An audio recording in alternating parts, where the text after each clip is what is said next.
ನಮಸ್ತೆ ಸ್ನೇಹಿತರೆ, ಇವತ್ತು ನಾವು ಪ್ರಥಮ BA ಮತ್ತು BComನವರಿಗೆ ಇರುವಂತಹ ಭಾರತ ಸಂವಿಧಾನ, ಮಾನವ ಹಕ್ಕುಗಳು ಮತ್ತು ಪರಿಸರ ಅಧ್ಯಯನದಲ್ಲಿ ಯಾವುದೆಲ್ಲ ಮುಖ್ಯವಾದ ಪ್ರಶ್ನೆಗಳನ್ನು ಓದ್ಕೊಳ್ಬೇಕು, ಯಾವ ರೀತಿ ನಾವು ಭಾರತ ಸಂವಿಧಾನದ ವಿಷಯದಲ್ಲಿ ಪಾಸ್ ಮಾರ್ಕ್ಗಳನ್ನು ಪಡೆದುಕೊಳ್ಳಬಹುದು, ಯಾವುದನ್ನೆಲ್ಲ ನಾವು ಓದ್ಕೊಳ್ಬೇಕು, ಹೇಗೆ ಓದ್ಕೊಳ್ಬೇಕು, ಕೆಲವೊಂದು ಮುಖ್ಯವಾದ ವಿಚಾರಗಳನ್ನು ಯಾವ ರೀತಿ ನೆನಪಲ್ಲಿಟ್ಕೊಳ್ಬೇಕು ಎನ್ನುವಂಥದ್ದನ್ನು ನಾನು ಇವತ್ತಿನ ವಿಡಿಯೋದಲ್ಲಿ ತಿಳಿಸ್ಕೊಡ್ತೇನೆ.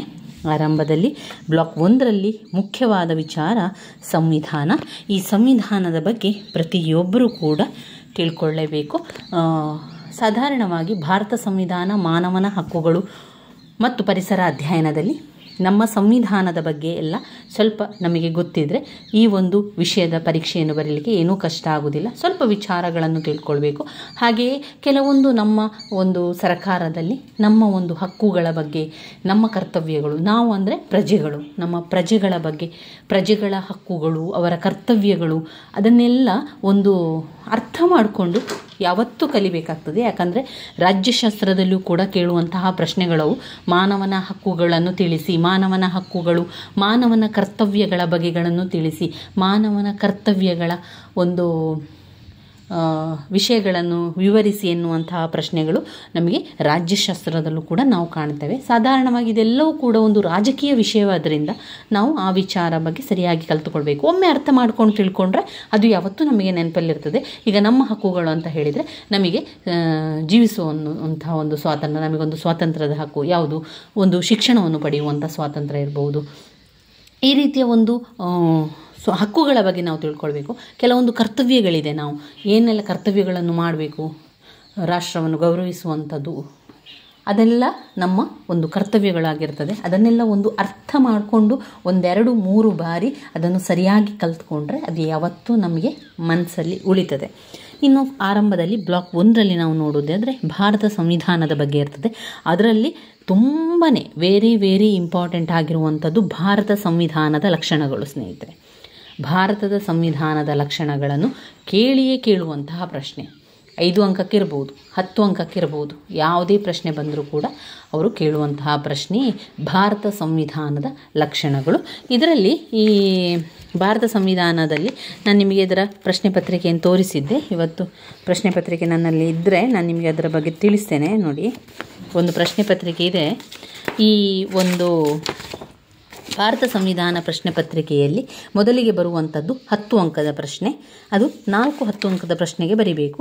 ಅದಾದ ನಂತರ ಪುನಃ 10 ಅಂಕದ ಪ್ರಶ್ನೆ, ಅದರಲ್ಲಿ 2 ಪ್ರಶ್ನೆಗೆ ಬರೀಬೇಕು. ಅದಾದ ನಂತರ ಬರುವಂಥದ್ದು 10 ಅಂಕದ ಪ್ರಶ್ನೆ, ಅದನ್ನು ಕೂಡ 2 ಪ್ರಶ್ನೆಗೆ ಉತ್ತರಿಸಬೇಕು. ಯಾಕೆ ಇದೆಲ್ಲ ಕೂಡ 10 ಅಂಕದ ಪ್ರಶ್ನೆ ಅಂದರೆ, ಇದು ಎಲ್ಲವೂ ಕೂಡ ನೋಡಿ, ಭಾರತ ಸಂವಿಧಾನ, ಮಾನವನ ಹಕ್ಕುಗಳು ಮತ್ತು ಪರಿಸರ ಅಧ್ಯಯನ 3 ವಿಷಯಗಳಿರುವುದರಿಂದ ಭಾರತ ಸಂವಿಧಾನದಲ್ಲಿ ಜಾಸ್ತಿ ವಿಷಯಗಳಿರ್ತದೆ. ಅದರಿಂದ ಅಲ್ಲಿ 4 ಪ್ರಶ್ನೆಗೆ ಉತ್ತರಿಸಲಿಕ್ಕೆ ಹೇಳ್ತಾರೆ.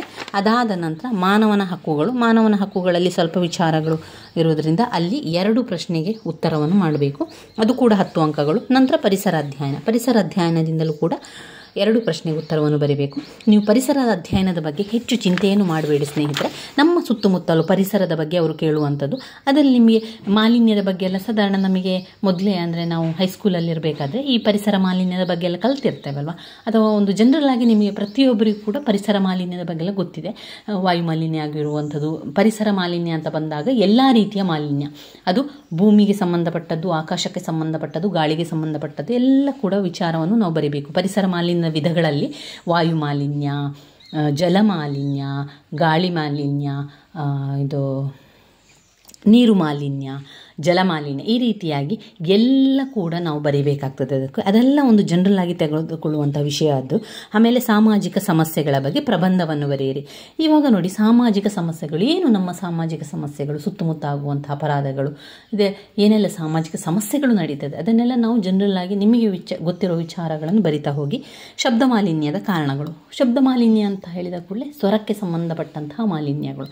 ಸ್ವರಕ್ಕೆ ಸಂಬಂಧಪಟ್ಟ ಮಾಲಿನ್ಯ ಮುಖ್ಯವಾಗಿ ಆಗುವಂಥದ್ದು ಯಾವುದು, ಈ ಕಾರ್ಖಾನೆಗಳಿಂದ ಬರುವಂತಹ ಕಾರ್ಖಾನೆಗಳ ಒಂದು ಸ್ವರಗಳಿರ್ಬೋದು, ಅಥವಾ ಕಟ್ಟಡಗಳನ್ನು ಮಾಡುವಂಥ ಸಂದರ್ಭದಲ್ಲಿ ಆಗುವಂತಹ ಶಬ್ದ ಮಾಲಿನ್ಯ ಇರ್ಬೋದು, ವಾಹನಗಳಿಂದ ಬರುವಂತಹ ಒಂದು ಹಾರ್ನ್ ಅದೆಲ್ಲ ಶಬ್ದ ಮಾಲಿನ್ಯ ಉಂಟಾಗುವಂಥದ್ದು. ಇನ್ನು ದೊಡ್ಡ ದೊಡ್ಡ ಇದನ್ನೆಲ್ಲ ಇಟ್ಟಿರ್ತಾರಲ್ವ, ಸೌಂಡ್ ಬಾಕ್ಸ್, ಅದೆಲ್ಲ ಮಾಲಿನ್ಯ ಆಗುವಂಥ ಶಬ್ದ ಮಾಲಿನ್ಯ ಉಂಟಾಗುವಂಥದ್ದು.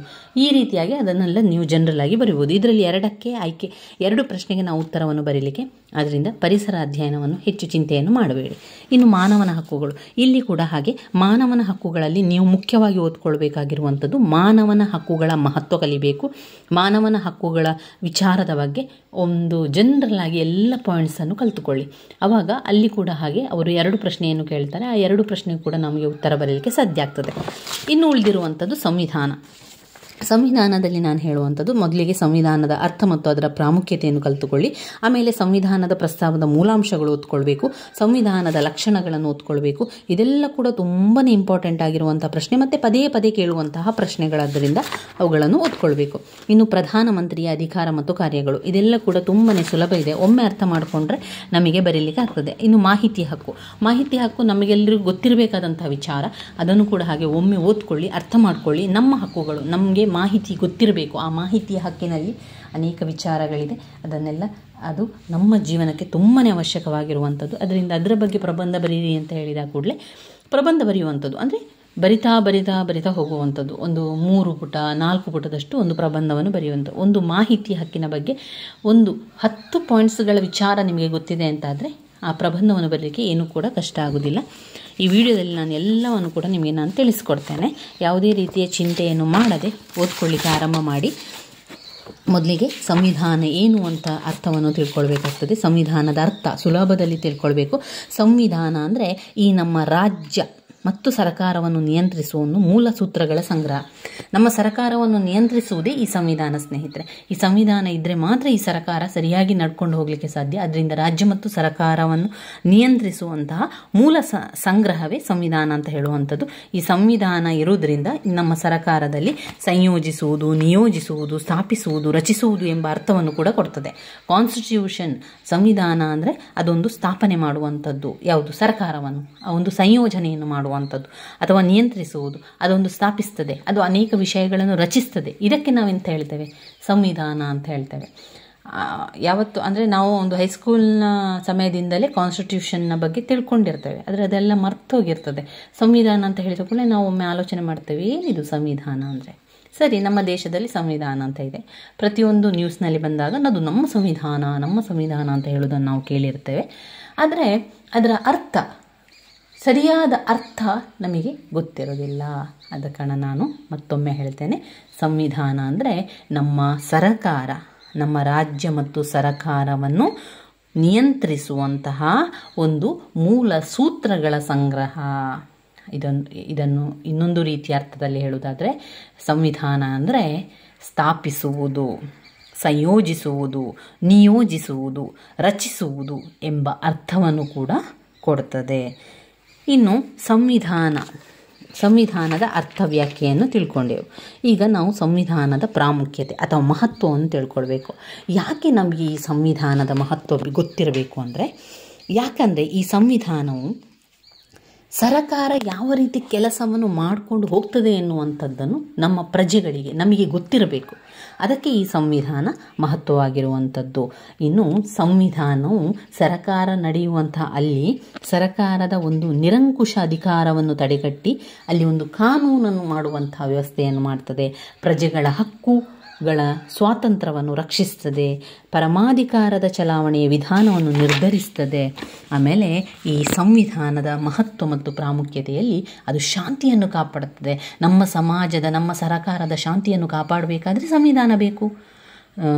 ಶಾಂತಿಯುತವಾಗಿ ಸುಸೂತ್ರವಾಗಿ ನಮ್ಮ ಸರ್ಕಾರ ನಡೆದುಕೊಂಡು ಹೋಗಬೇಕು ಅಂತಾದರೆ ಅಲ್ಲಿ ನಮ್ಮ ಸಂವಿಧಾನ ಬೇಕು. ಆಡಳಿತವನ್ನು ನಿಯಂತ್ರಣ ಮಾಡಿ ಅದನ್ನು ನಿಯಮಕ್ಕನುಸಾರವಾಗಿ ನಡೆಸಿಕೊಂಡು ಹೋಗಬೇಕಾದ್ರೆ ಸಂವಿಧಾನ ಬೇಕು. ಸಂವಿಧಾನವು ಅರಾಜಕತೆಯನ್ನು ಹೋಗಲಾಡಿಸಿ ಎಲ್ಲ ಒಂದು ವ್ಯವಸ್ಥಿತವಾಗಿ ಸರಕಾರ ನಡೆದುಕೊಂಡು ಹೋಗುವಂತೆ ಮಾಡುವಂಥದ್ದೇ ಈ ಸಂವಿಧಾನ. ಅರ್ಥ ಮಾಡಿಕೊಳ್ಳಿ, ಸಂವಿಧಾನ ಎನ್ನುವಂಥದ್ದು ಸರಕಾರವನ್ನು ನಿಯಂತ್ರಿಸುವಂಥದ್ದು, ರಾಜ್ಯ ಮತ್ತು ಸರಕಾರವನ್ನು ನಿಯಂತ್ರಿಸುವ ಒಂದು ಯೋಜಿತವಾದಂತಹ ಒಂದು ಸೂತ್ರಗಳ ಸಂಗ್ರಹ. ಅಂದರೆ ಅಲ್ಲಿ ಕೆಲವೊಂದು ರೂಲ್ಸ್ಗಳಿದೆ, ಕೆಲವೊಂದು ನೀತಿ ನಿಯಮಗಳಿದೆ. ಅದನ್ನು ಮಾಡಿದರೆ ಮಾತ್ರ ಅದನ್ನು ಮಾಡಲೇಬೇಕು ಎನ್ನುವಂತಹ ಒಂದು ಸೂತ್ರಗಳಿದೆ. ಅದನ್ನು ಪ್ರಜೆಗಳು ಪ್ರತಿಯೊಬ್ಬರೂ ಕೂಡ ಪಾಲಿಸಬೇಕು. ಅದು ಸಂವಿಧಾನ. ಒಂದು ವೇಳೆ ಸಂವಿಧಾನಕ್ಕೆ ಧಕ್ಕೆ ತರುವಂತಹ ವಿಚಾರ ಅಂದರೆ ನಾವು ಸಂವಿಧಾನ ಹೇಳುವಂತಹ ಒಂದು ನಿಯಮವನ್ನು ಪಾಲಿಸದೇ ಇದ್ದಾಗ ಅದೇನಾಗ್ತದೆ, ಸಂವಿಧಾನದ ವಿರುದ್ಧವಾಗಿ ನಡ್ಕೊಂಡಿದ್ದಾರೆ ಎನ್ನುವಂತಹ ಒಂದು ಅಪವಾದ ಬರ್ತದೆ. ಅದರಿಂದ ಸಂವಿಧಾನ ಏನು ಎನ್ನುವಂಥದ್ದು ನಮಗೆ ಅರ್ಥ ಆಗಬೇಕು. ಇದು ಸಂವಿಧಾನದ ಮಹತ್ವ ಅಥವಾ ಸಂವಿಧಾನದ ಪ್ರಾಮುಖ್ಯತೆ ಅಂತ ಪ್ರಶ್ನೆ ಬಂದಾಗ ನಾವು ಈ ಪಾಯಿಂಟ್ಸ್ಗಳನ್ನೆಲ್ಲ ಹಾಕಬೇಕು.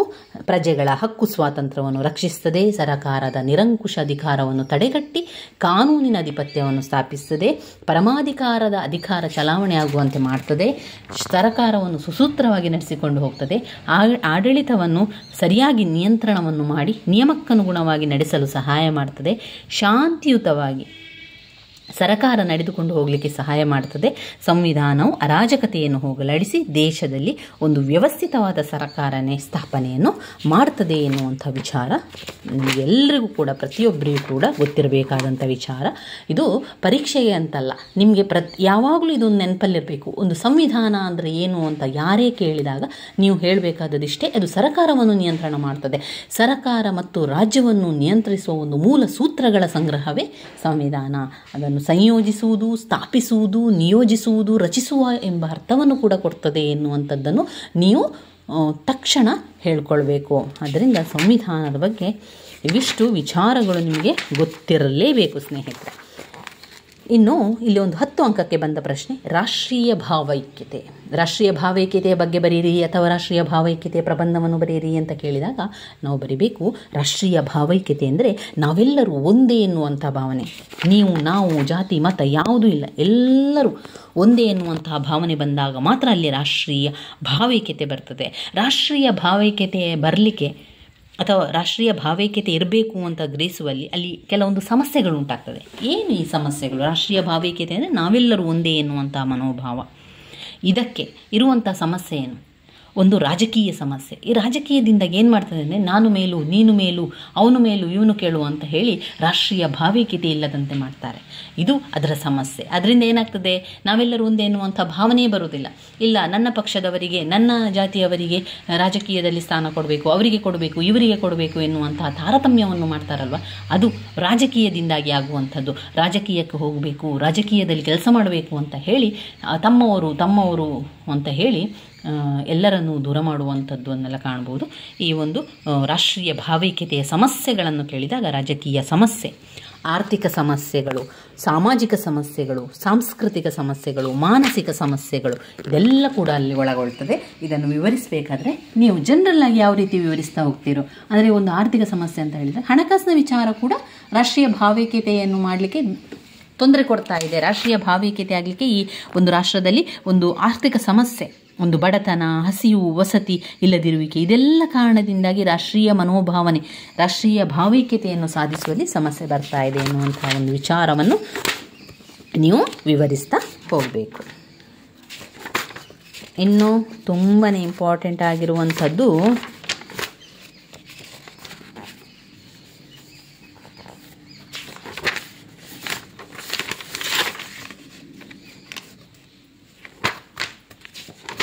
ನೋಡಿ, ಇದು ವೆರಿ ವೆರಿ ಇಂಪಾರ್ಟೆಂಟ್. ಈ ಪಾಯಿಂಟ್ಸನ್ನು ಇಲ್ಲೇ ನೀವು ಕಲ್ತುಕೊಳ್ಳಿ. ನಾನು ಅದೇ ರೀತಿ ಕಲ್ತಿರುವಂಥದ್ದು ಸಂವಿಧಾನದ ಲಕ್ಷಣಗಳು. ಅದನ್ನು ರಾಜ್ಯಶಾಸ್ತ್ರದಲ್ಲೂ ಕೂಡ ಕೆಲವೊಮ್ಮೆ ಕೇಳ್ತಾರೆ, ಸಂವಿಧಾನದ ಲಕ್ಷಣವನ್ನು ತಿಳಿಸಿ. ಆವಾಗ 14 ಪಾಯಿಂಟ್ಸ್ಗಳಿದೆ ನೋಡಿ ಸ್ನೇಹಿತರೆ. 14 ಪಾಯಿಂಟ್ಸನ್ನು ಇಲ್ಲೇ ಸರಿಯಾಗಿ ಕಲ್ತುಕೊಳ್ಳಿ. ನಾನೊಮ್ಮೆ ಪಾಯಿಂಟ್ಸನ್ನು ಹೇಳ್ತಾ ಹೋಗ್ತೇನೆ, ನಂತರ ಅದರೊಳಗಿರುವಂಥ ವಿವರಣೆಯನ್ನು ಪುಸ್ತಕದಲ್ಲಿ ನೋಡ್ತಾ ಅದನ್ನು ಒಮ್ಮೆ ಜಸ್ಟ್ ನೀವು ಓದ್ತಾ ಹೋದರೆ ಆಯಿತು. ನಿಮಗೆ ಆ ವಿಚಾರ ಏನು ಅಂತ ಗೊತ್ತಿದ್ದರೆ ಅದನ್ನು ವಿವರಣೆ ಬರಲಿಕ್ಕೆ ಸುಲಭ ಆಗ್ತದೆ. ಭಾರತ ಸಂವಿಧಾನದ ಲಕ್ಷಣಗಳು: ಲಿಖಿತ ಸಂವಿಧಾನ, ನಮ್ಯ ಸಂವಿಧಾನ, ಸಾರ್ವಭೌಮ ಪ್ರಜಾಸತ್ತಾತ್ಮಕ ಗಣರಾಜ್ಯ, ಕಲ್ಯಾಣ ರಾಜ್ಯ, ಸಂಯುಕ್ತ ಸರಕಾರ ಪದ್ಧತಿ, ಸಂಸದೀಯ ಕಾರ್ಯಾಂಗ ಪದ್ಧತಿ, ಮೂಲಭೂತ ಹಕ್ಕುಗಳು, ರಾಜ್ಯ ನೀತಿಯ ನಿರ್ದೇಶನ ತತ್ವಗಳು, ಮೂಲಭೂತ ಕರ್ತವ್ಯಗಳು, ಸ್ವತಂತ್ರ ನ್ಯಾಯಾಂಗ, ಏಕಪೌರತ್ವ, ಸಾರ್ವತ್ರಿಕ ವಯಸ್ಕ ಮತದಾನ ಪದ್ಧತಿ, ಜಾತ್ಯತೀತ ರಾಷ್ಟ್ರ, ತುರ್ತು ಪರಿಸ್ಥಿತಿ. ಇವಿಷ್ಟು ಸಂವಿಧಾನದ ಲಕ್ಷಣದಲ್ಲಿ ನಾವು ಬರಿಬೇಕಾಗಿರುವಂತಹ ಪಾಯಿಂಟ್ಸ್ಗಳು. ಈ ಪಾಯಿಂಟ್ಸ್ಗಳನ್ನು ಅದರೊಳಗೆ ಏನಿದೆ ಎನ್ನುವಂಥದ್ದನ್ನು ಜಸ್ಟ್ ಸ್ವಲ್ಪ ಒಂದು 5 ನಿಮಿಷದಲ್ಲಿ ಅದರೊಳಗೆ ಏನಿದೆ ಅಂತ ಎನ್ನುವಂಥ ವಿಚಾರಗಳನ್ನು ಓದ್ತಾ ಹೋಗಿ. ಪುಟ ಸಂಖ್ಯೆ 43ರಿಂದ ಆರಂಭ ಆಗ್ತದೆ, 47ರ ತನಕ ಇದೆ ನೋಡಿ.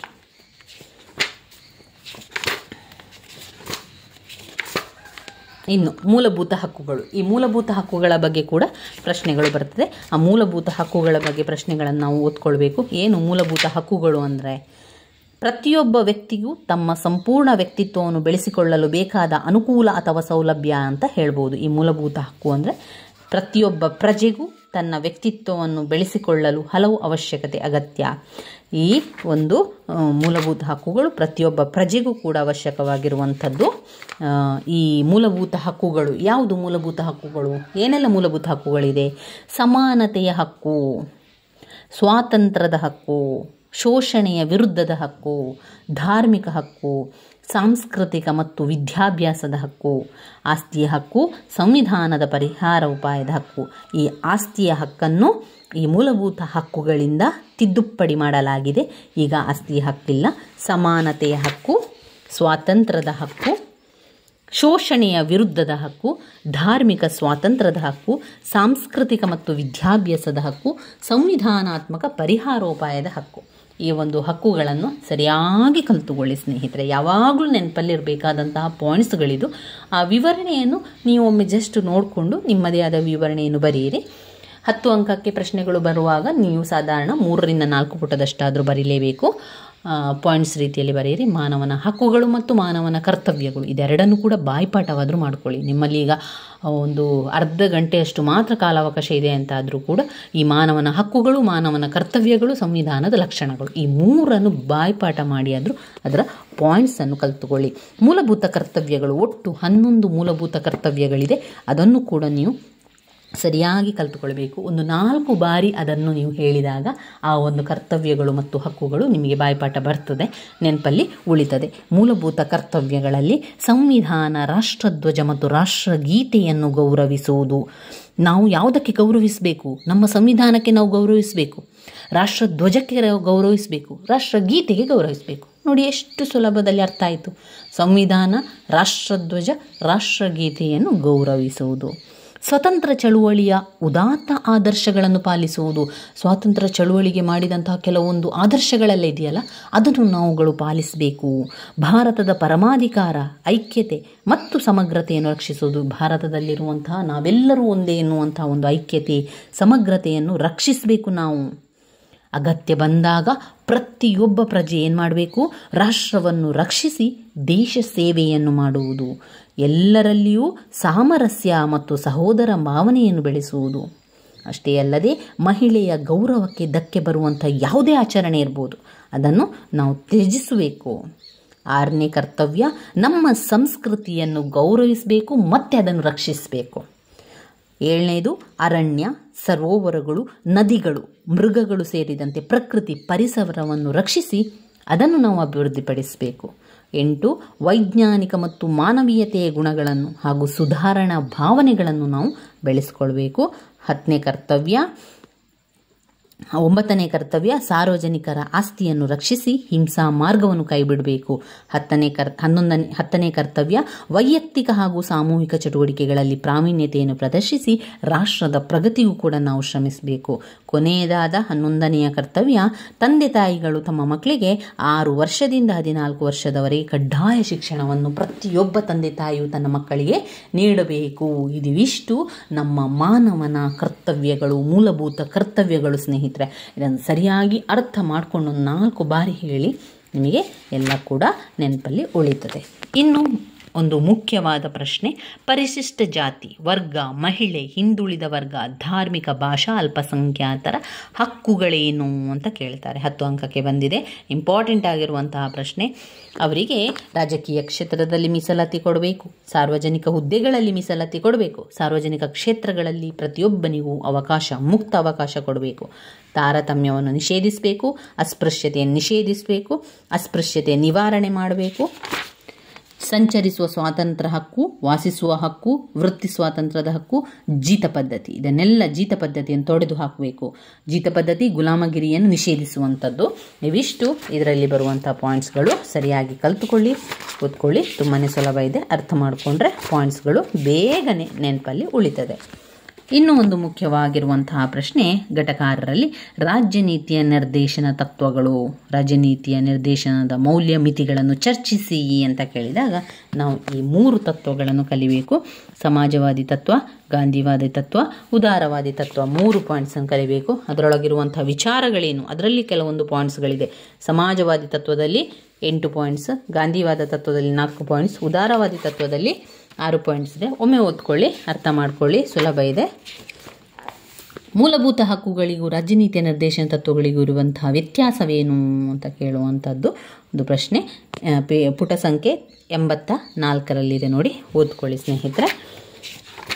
ಇನ್ನು ಬ್ಲಾಕ್ 2ಕ್ಕೆ ಬಂದೆವು.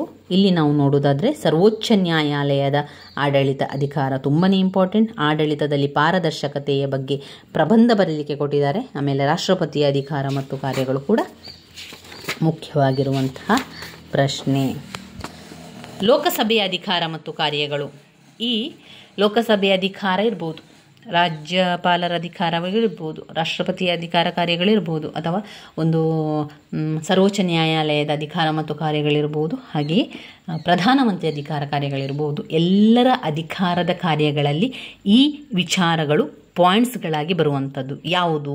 ಶಾಸನೀಯ ಅಧಿಕಾರ, ಕಾರ್ಯಾಂಗದ ನಿಯಂತ್ರಣ, ಹಣಕಾಸಿನ ಕಾರ್ಯಗಳು, ನ್ಯಾಯಾಂಗೀಯ ಅಧಿಕಾರ, ಸಂವಿಧಾನಾತ್ಮಕ ಕಾರ್ಯಗಳು, ಚುನಾವಣಾ ಕಾರ್ಯಗಳು. ಈ ಪಾಯಿಂಟ್ಸ್ಗಳನ್ನು ಸರಿಯಾಗಿ ಕಲಿತುಕೊಳ್ಳಿ ಸ್ನೇಹಿತರೆ. ಆವಾಗ ಈ ಎಲ್ಲ ವಿಚಾರದ ಅಧಿಕಾರ ಮತ್ತು ಕಾರ್ಯಗಳು ಬಂದಾಗ ನಾವು ಆ ಪಾಯಿಂಟ್ಸ್ಗಳನ್ನು ಬರೀಬೇಕಾಗ್ತದೆ. ಆದರೆ ಅದರ ಒಳಗಿರುವಂಥ ವಿಚಾರಗಳು ಬೇರೆ ಬೇರೆಯಾಗಿರ್ತದೆ. ಅವುಗಳು ಒಂದೇ ಅಲ್ಲ. ಲೋಕಸಭೆಯವರಿಗೆ ಬೇರೆ ಶಾಸನೀಯ ಕಾರ್ಯಗಳಿರ್ಬೋದು, ಹಾಗೆಯೇ ರಾಷ್ಟ್ರಪತಿಗಳಿಗೂ ಬೇರೆ ರೀತಿಯದ್ದಾಗಿರ್ತದೆ, ಸರ್ವೋಚ್ಚ ನ್ಯಾಯಾಲಯಗಳಲ್ಲಿ ಬೇರೆ ರೀತಿಯಾಗಿರ್ತದೆ. ಅದನ್ನು ನಾವು ಒಮ್ಮೆ ಅರ್ಥ ಮಾಡಿಕೊಂಡು ನಮ್ಮಲ್ಲಿ ನಾವು ಅದನ್ನು ಹೇಳ್ಕೊಳ್ಬೇಕು, ಈ ರೀತಿಯಾಗಿ ಕಾರ್ಯ ಇದೆ ಎನ್ನುವಂಥದ್ದು. ಮತ್ತೆಲ್ಲ ಸಾಧಾರಣವಾಗಿ ಸೇಮ್ ಇರ್ತದೆ. ಈಗ ಶಾಸನೀಯ ಅಧಿಕಾರ, ಕಾರ್ಯಾಂಗ ನಿಯಂತ್ರಣ, ಹಣಕಾಸಿನ ಕಾರ್ಯ, ನ್ಯಾಯಾಂಗೀಯ ಅಧಿಕಾರ, ಸಂವಿಧಾನಾತ್ಮಕ ಕಾರ್ಯ, ಚುನಾವಣಾ ಕಾರ್ಯಗಳು. ಇವಿಷ್ಟು ಒಂದು ಏನು ಹೇಳ್ತೇವೆ ಟ್ರಿಕ್ಸ್. ಅದು ಓದ್ಕೊಳ್ಳುವಂತಹ ಒಂದು ವಿಷಯ. ಆ ರೀತಿಯ ಓದ್ಕೊಂಡ್ರೆ ನಮಗೆ ಸುಲಭ ಆಗ್ತದೆ ಎನ್ನುವಂಥ ಒಂದು ದೃಷ್ಟಿಯಿಂದ ಹೇಳ್ತಾ ಇರುವಂಥದ್ದು. ನೋಡಿ, ರಾಜ್ಯಸಭೆ ಅಧಿಕಾರ ಕಾರ್ಯಗಳು, ಶಾಸನೀಯ ಅಧಿಕಾರ, ಕಾರ್ಯಾಂಗೀಯ ಅಧಿಕಾರ, ಹಣಕಾಸಿನ ಕಾರ್ಯಗಳು, ಅದೆಲ್ಲ. ಇನ್ನು ರಾಷ್ಟ್ರಾಧ್ಯಕ್ಷರು ಅಂದರೆ ರಾಷ್ಟ್ರಪತಿಗಳು, ಅವರ ಅಧಿಕಾರ ಕಾರ್ಯಗಳನ್ನು ನೋಡಿದರೆ ಅವರದ್ದು ಕೂಡ ಹಾಗೆ ಬರ್ತದೆ ನೋಡಿ. ಕಾರ್ಯಾಂಗೀಯ ಅಧಿಕಾರ, ಶಾಸನೀಯ ಅಧಿಕಾರ, ನ್ಯಾಯಾಂಗೀಯ ಅಧಿಕಾರ, ಸೈನಿಕ ಅಧಿಕಾರ, ತುರ್ತು ಪರಿಸ್ಥಿತಿ. ನೋಡಿ, ರಾಷ್ಟ್ರಪತಿಯವರಿಗೆ ಒಂದು ಮುಖ್ಯವಾದ ಒಂದು ಅವರಿಗೆ ಒಂದು ಫೆಸಿಲಿಟಿ ಇರ್ತದೆ. ಅಂದರೆ ಅವರಿಗೆ ಒಂದು ತುರ್ತು ಪರಿಸ್ಥಿತಿಯನ್ನು ಘೋಷಣೆ ಮಾಡುವುದು ಅವರಿಗೆ ಮಾತ್ರ ಇರುವಂತಹ ಒಂದು ಅಧಿಕಾರ. ಅದೇ ಒಂದು ರಾಷ್ಟ್ರಪತಿಯವರದ್ದು ಒಂದು ಜಾಸ್ತಿ ಇರುತ್ತದೆ, ತುರ್ತು ಪರಿಸ್ಥಿತಿ ಅಧಿಕಾರ. ಆಮೇಲೆ ಸಂವಿಧಾನಾತ್ಮಕ ತುರ್ತು ಪರಿಸ್ಥಿತಿ, ಆರ್ಥಿಕ ತುರ್ತು ಪರಿಸ್ಥಿತಿ, ರಾಷ್ಟ್ರೀಯ ತುರ್ತು ಪರಿಸ್ಥಿತಿ. ಅದನ್ನು ನೋಡ್ಕೊಳ್ಳಿ. ರಾಷ್ಟ್ರಪತಿಯ ಅಧಿಕಾರ ಮತ್ತು ಕಾರ್ಯಗಳು ಇಂಪಾರ್ಟೆಂಟ್ ಆಗಿರುವಂತಹ ಪ್ರಶ್ನೆ. ಭಾರತದ ಪ್ರಧಾನಮಂತ್ರಿ ಅಧಿಕಾರ ಮತ್ತು ಕಾರ್ಯಗಳು ಒಂದೇ ರೀತಿ ಇರುವುದಿಲ್ಲ. ಇಲ್ಲಿ ಒಂದು ಸ್ವಲ್ಪ ಬದಲಾವಣೆಗಳಿದೆ. ಇದು ಪ್ರಧಾನಿಯ ಅಧಿಕಾರ ಮತ್ತು ಕಾರ್ಯಗಳನ್ನು ಹೇಳ್ತಾ ಹೋಗ್ತೇನೆ. ಮಂತ್ರಿಮಂಡಲವನ್ನು ರಚಿಸುವಂತಹ ಕಾರ್ಯ ಇದೆ ಅವರಿಗೆ. ಮಂತ್ರಿಮಂಡಲವನ್ನು ರಚಿಸುವುದು ಪ್ರಧಾನಮಂತ್ರಿಯ ಪ್ರಥಮ ಮತ್ತು ಪ್ರಮುಖ ಕರ್ತವ್ಯ. ಮಂತ್ರಿಮಂಡಲವನ್ನು ರಚಿಸುವುದು ಮಾತ್ರವಾ? ಅಲ್ಲ, ಮಂತ್ರಿಮಂಡಲವನ್ನು ರಚಿಸಿ ಅದಕ್ಕೆ ಖಾತೆಯನ್ನು ಹಂಚಿಸಿ ಅದು ಅಧಿಕಾರ ಕೂಡ ಅವರಿಗಿರುವಂಥದ್ದು. ಮೊದಲಿಗೆ ಮಂತ್ರಿಮಂಡಲವನ್ನು ರಚಿಸುವಂತಹ ಕಾರ್ಯ, ಮಂತ್ರಿಗಳಿಗೆ ಖಾತೆಗಳನ್ನು ಹಂಚುವ ಕಾರ್ಯ, ಸಂಪುಟವನ್ನು ಸಚಿವರನ್ನು ವಜಾ ಮಾಡುವ ಅಧಿಕಾರ ಪ್ರಧಾನಮಂತ್ರಿಗೆ. ಪ್ರಧಾನಮಂತ್ರಿಯು ಮಂತ್ರಿಮಂಡಲದ ನಾಯಕನಾಗಿರುತ್ತಾನೆ. ವಿವಿಧ ಇಲಾಖೆಯ ಉಸ್ತುವಾರಿ ಮಾಡುವ ಮತ್ತೊಂದು ಕರ್ತವ್ಯ ಇದೆ.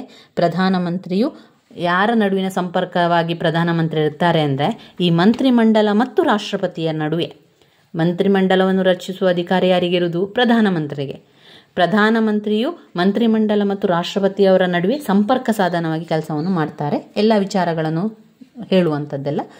ಪ್ರಧಾನಮಂತ್ರಿಯು ಲೋಕಸಭೆಯ ನಾಯಕನು ಕೂಡ ಆಗಿರ್ತಾರೆ. ಇವಿಷ್ಟು ಪ್ರಧಾನಮಂತ್ರಿಯ ಅಧಿಕಾರ ಮತ್ತು ಕಾರ್ಯಗಳು. ಯಾವುದೆಲ್ಲ ಇನ್ನೊಮ್ಮೆ ಹೇಳ್ತೇನೆ ಕೇಳಿ. ಮಂತ್ರಿಮಂಡಲವನ್ನು ರಚಿಸುವಂತಹ ಕಾರ್ಯ, ಮಂತ್ರಿಗಳಿಗೆ ಖಾತೆಗಳನ್ನು ಹಂಚುವ ಕಾರ್ಯ, ಮತ್ತು ಸಂಪುಟವನ್ನು ವಜಾಗೊಳಿಸುವಂತಹ ಅಧಿಕಾರ, ಮಂತ್ರಿಮಂಡಲದ ನಾಯಕನಾಗಿರುತ್ತಾನೆ. ಈ ವಿವಿಧ ಇಲಾಖೆಗಳನ್ನು ಉಸ್ತುವಾರಿ ಮಾಡುವಂಥ ಕರ್ತವ್ಯ. ಪ್ರಧಾನಮಂತ್ರಿಯು ಮಂತ್ರಿಮಂಡಲ ಮತ್ತು ರಾಷ್ಟ್ರಪತಿಯರ ನಡುವೆ ಸಂಪರ್ಕ ಸೇವೆಗಾಗಿ ಕಾರ್ಯನಿರ್ವಹಿಸುತ್ತಾರೆ. ಪ್ರಧಾನಮಂತ್ರಿಯು ಲೋಕಸಭೆಯ ನಾಯಕನು ಕೂಡ ಆಗಿರ್ತಾರೆ. ಸರ್ವೋಚ್ಚ ನ್ಯಾಯಾಲಯದ ಅಧಿಕಾರ ಮತ್ತು ಕಾರ್ಯಗಳು: ನ್ಯಾಯಾಧೀಶರ ನೇಮಕಾತಿ, ಅರ್ಹತೆ, ನ್ಯಾಯಾಧೀಶರ ಅಧಿಕಾರಾವಧಿ, ಪದಚ್ಯುತಿ, ವೇತನ, ಪ್ರತಿಜ್ಞಾನಿಧಿ, ಸರ್ವೋಚ್ಚ ನ್ಯಾಯಾಲಯದ ಸ್ವಾತಂತ್ರ್ಯ. ಇಲ್ಲಿ ನೋಡಿ, ಮುಖ್ಯವಾಗಿ 2 ಕಾಲಮ್ ಮಾಡಿದ್ದಾರೆ. ಇದನ್ನು ಓದ್ಕೊಳ್ಳಿ, ಆವಾಗ ನಿಮಗೆ ಸುಲಭದಲ್ಲಿ ಅರ್ಥ ಆಗ್ತದೆ. ಸರ್ವೋಚ್ಚ ನ್ಯಾಯಾಲಯದ ಕಾರ್ಯಗಳು ಮತ್ತು ಅಧಿಕಾರದ ವ್ಯಾಪ್ತಿ.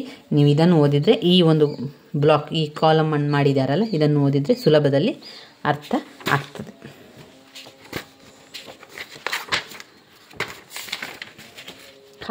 ಹೈಕೋರ್ಟ್ನ ನ್ಯಾಯಾಲಯದ ಅಧಿಕಾರ ಮತ್ತು ಕಾರ್ಯಗಳು: ಮೂಲಾಧಿಕಾರ ವ್ಯಾಪ್ತಿ, ರಿಟ್ ಅಧಿಕಾರ ವ್ಯಾಪ್ತಿ, ಮನವಿ ವಿಚಾರಣಾಧಿಕಾರ, ಮೇಲ್ವಿಚಾರಣಾಧಿಕಾರ, ಅಧೀನ ನ್ಯಾಯಾಲಯ ಮೇಲೆ ನಿಯಂತ್ರಣ, ದಾಖಲೆಗಳ ನ್ಯಾಯಾಲಯ, ನ್ಯಾಯಿಕ ಪುನರ್ ವಿಮರ್ಶನೆ.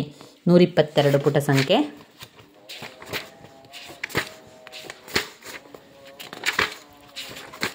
ಇನ್ನು ಯಾವ್ದು ನೀವು ಓದಲೇಬೇಕು ಅಂದರೆ, ಕೆಲವೊಂದನ್ನು ಅರ್ಥ ಮಾಡ್ಕೊಳ್ಬೇಕಾಗ್ತದೆ, ಕೆಲವೊಂದನ್ನು ಸ್ವಲ್ಪ ಯೋಚಿಸಿ ಓದ್ಕೊಳ್ಬೇಕಾಗ್ತದೆ, ಕೆಲವೊಂದನ್ನು ಬಾಯ್ಪಾಠ ಮಾಡಿ ಆದರೂ ಓದ್ಕೊಳ್ಬೇಕಾಗ್ತದೆ. ಇದು ಭಾರತ ಸಂವಿಧಾನದ ಸಂಯುಕ್ತ ಲಕ್ಷಣಗಳನ್ನು ಒಮ್ಮೆ ಆ ಪಾಯಿಂಟ್ಸ್ಗಳನ್ನು ಒಮ್ಮೆ ಬಾಯ್ಪಾಠ ಮಾಡಿಕೊಳ್ಳಿ. ಅದು ಸ್ವಲ್ಪ ಅರ್ಥ ಆಗದ ರೀತಿಯಲ್ಲಿ ಇರ್ತದೆ. ಕೆಲವೊಂದು ಪಾಯಿಂಟ್ಸ್ಗಳು ಅದನ್ನು ಸ್ವಲ್ಪ ಓದ್ಕೊಳ್ಬೇಕು. ಇನ್ನು ಆಡಳಿತದಲ್ಲಿ ಪಾರದರ್ಶಕತೆಯನ್ನು ಪ್ರಬಂಧ ಬರೀಲಿಕ್ಕೆ ಹೇಳಿದ್ದಾರೆ. ಆಡಳಿತದಲ್ಲಿ ಪಾರದರ್ಶಕತೆ ಎನ್ನುವುದು ಮಾಹಿತಿ ಹಕ್ಕಿನ ಮಹತ್ವ ಎಲ್ಲ ತಿಳಿಸ್ತಾ ಇದ್ದೇನೆ. ಮಾಹಿತಿಯ ಹಕ್ಕುಗಳ ಮಹತ್ವದಲ್ಲಿ ನಾವು ಇಲ್ಲಿ ನೋಡಿ, ಇಲ್ಲಿ ಸುಲಭದಲ್ಲಿ ಅರ್ಥ ಆಗ್ತದೆ. ಜನತೆಗೆ ಹೆಚ್ಚು ಜವಾಬ್ದಾರಿಯಾಗಿರುವಂತೆ ಮಾಡ್ತದೆ, ಅಂತರವನ್ನು ಕಡಿಮೆ ಮಾಡ್ತದೆ, ಅರಿವನ್ನುಂಟು ಮಾಡ್ತದೆ. ಈ ಮಾಹಿತಿ ಹಕ್ಕು ಅಂದರೆ ನಮಗೆ ಮಾಹಿತಿಯನ್ನು ಕೊಡುವಂಥದ್ದು. ನಾವುಗಳು ಅಂದರೆ ಯಾರು? ಪ್ರಜೆಗಳು. ನಮಗೆ ಈ ಸರಕಾರದಲ್ಲಿ ಏನಾದರೂ ತೊಂದರೆ ಆಗ್ತದಾ, ಸರಕಾರದಲ್ಲಿ ಏನಾದರೂ ಭ್ರಷ್ಟಾಚಾರವನ್ನು ಮಾಡ್ತಾ ಇದ್ದಾರಾ ಎನ್ನುವಂಥ ವಿಚಾರಗಳೆಲ್ಲ ನಮಗೆ ತಿಳಿಯುವಂತೆ ಮಾಡುವಂಥದ್ದು ಇದು ಮಾಹಿತಿ ಹಕ್ಕು. ಈ ಮಾಹಿತಿ ಹಕ್ಕು ಮುಖಾಂತರ ನಾವು ಎಲ್ಲ ವಿಚಾರವನ್ನು ತಿಳ್ಕೊಳ್ಬೋದು. ನಾವುಗಳು ಅಂದರೆ ಪ್ರಜೆಗಳು.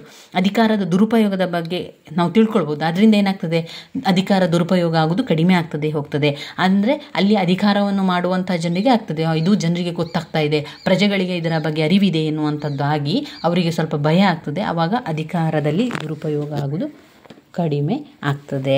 ಆಡಳಿತವು ಹೆಚ್ಚು ಸ್ಪಂದಿಸುವಂತೆ ಮಾಡ್ತದೆ, ಭ್ರಷ್ಟಾಚಾರ ವ್ಯಾಪ್ತಿ ಕಡಿಮೆ ಆಗ್ತದೆ, ಜನರಿಗೆ ಹೆಚ್ಚಿನ ಜ್ಞಾನ ಉಂಟಾಗ್ತದೆ ಆಡಳಿತದ ಬಗ್ಗೆ. ಅದನ್ನೆಲ್ಲ ಓದ್ಕೊಳ್ಳಿ. ಇನ್ನು ಬ್ಲಾಕ್ 3ಕ್ಕೆ ಬಂದಾಗ ಮಾನವನ ಹಕ್ಕುಗಳ ಪ್ರಾಮುಖ್ಯತೆ ಇದೆ, ಲಿಂಗಭೇದದ ಕಾರಣಗಳಿದೆ, ಅಲ್ಪಸಂಖ್ಯಾತರ ಸಮಿತಿ. ಮಾನವನ ಹಕ್ಕುಗಳ ಅರ್ಥ ಮತ್ತು ಮಹತ್ವವನ್ನು ಕೆಲವೊಂದು ಅಂಡರ್ಲೈನನ್ನು ಮಾಡ್ಕೊಂಡಿದ್ದೇನೆ ನಾನು. ಅದರ ರೀತಿ ಒಮ್ಮೆ ಓದ್ಕೊಂಡು ನಿಮಗೆ ಅದರಲ್ಲಿ ಯಾವುದು ಮುಖ್ಯ ಅಂತ ಅನ್ನಿಸ್ತದೆ ಅದನ್ನು ಬರೀರಿ. ಇದನ್ನು ಜನರಲ್ ಆಗಿ ಬರೀಬೋದು. ಯಾಕೆ ನಮಗೆ ಮಾನವನ ಹಕ್ಕುಗಳು ಅವಶ್ಯಕ, ಯಾಕೆ ಅದು ಪ್ರಾಮುಖ್ಯತೆ, ನಮಗೆ ಎಲ್ಲ ವಿಚಾರ ಗೊತ್ತಾಗಬೇಕು. ಸರ್ಕಾರದ ಆಡಳಿತದ ಬಗ್ಗೆ ಗೊತ್ತಾಗಬೇಕು, ಸರ್ಕಾರದಲ್ಲಿ ನಡೆಯುವಂಥ ಲೋಪದೋಷಗಳು ಗೊತ್ತಾಗಬೇಕು, ಸರ್ಕಾರದ ನಡೆಯುವ ಭ್ರಷ್ಟಾಚಾರದ ಬಗ್ಗೆ ತಿಳ್ಕೊಳ್ಬೇಕು, ನಮಗೆ ನಮ್ಮದೇ ಆದ ಒಂದು ಸ್ವಾತಂತ್ರ್ಯ ಬೇಕು, ನಮಗೆ ಒಂದು ನಮ್ಮ ಅಸ್ತಿತ್ವ ಬೇಕು ಎನ್ನುವಂಥ ಎಲ್ಲ ಕಾರಣಗಳು ಅದರಲ್ಲಿ ಬರ್ತದೆ. ಸಾಮಾಜಿಕ ಮತ್ತು ಲಿಂಗಭೇದದ ಬಗ್ಗೆ ಇಲ್ಲಿ ಸ್ವಲ್ಪ ಕೊಟ್ಟಿದ್ದಾರೆ. ಅದನ್ನು ಕೆಲವೊಂದನ್ನು ನೋಡ್ಕೊಳ್ತಾ ಹೋಗಿ, ಸುಲಭ ಆಗ್ತದೆ.